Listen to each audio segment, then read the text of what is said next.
look a little rough, but I just figured out who Arcadia Misconnections is.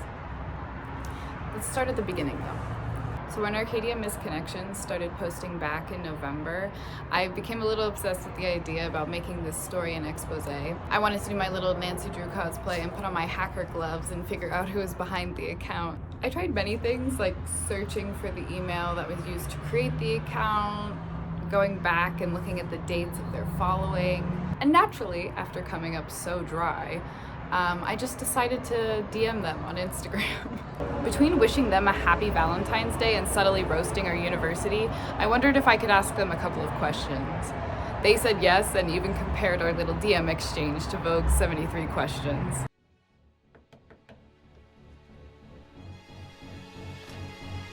Kanye, Yo, I'm here to ask 73 questions.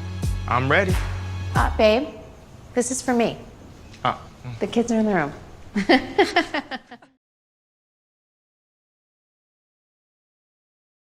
As much as I love to tell you, I think I'm going to be keeping my identity. Sounds like a spy, a secret for a while. One of the best things is being in on the conversations that talk about the page, without anyone knowing who I am, and I don't think I want to give that up just yet. I'm definitely not a faculty member, but that is one of my favorite theories I've heard so far. TBH, I don't really have a great backstory. I was on Instagram and another school's misconnection post came up on my Explore feed. I thought about how funny it would be to get a submission about myself, because apparently that's everyone's dream. The friend I was sitting with convinced me to start the page, and then it became a thing. I also didn't expect just how big a thing it would be, so it was really fun to watch the page grow. You wouldn't believe how many weird submissions I've gotten. From the rules to Mario Kart to Vine references to ones about toes. I also can't tell 100% when it's a fake submission from someone's friend, and they go all out. It can be really funny, but it can get underwhelming after a while, because they fill up my submissions, and I have to sort through them. My favorite submissions are anything about the RAs, because they're really good sports about it all. And yes, I very much align myself with Gossip Girl. Fun fact, this is something I haven't told anyone. I have posted my own submission before. It felt weird doing one of my own, but it's still up on the page somewhere. I tried to search for it. Y'all have fun searching for that one. I continued working on this story until I got another message from Arcadia Misconnection on March 28th that brought a whole new perspective to the account owner, and our student peers. The dark side of misconnections.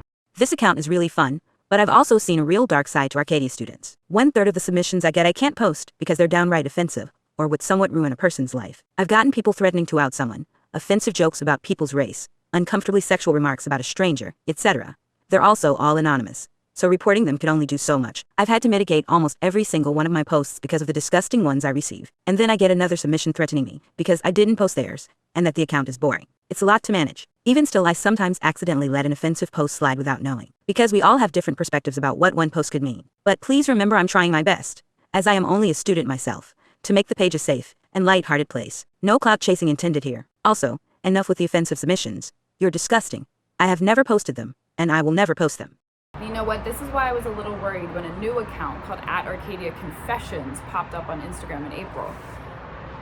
Finding out Misconnections was run by someone willing to sift through terribly mean submissions just to keep the page safe made me fear someone else who may not have any issue posting things that could ruin someone's life.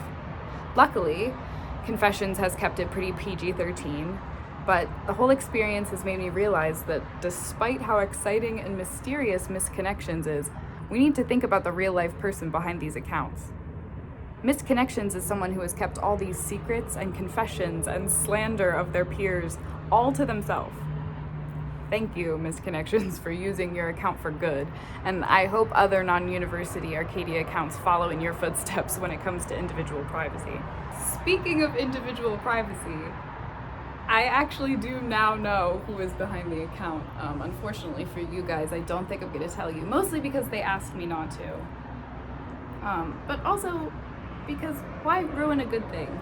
I think part of the mystery makes the account really fun. Sometimes mysteries are more fun unsolved.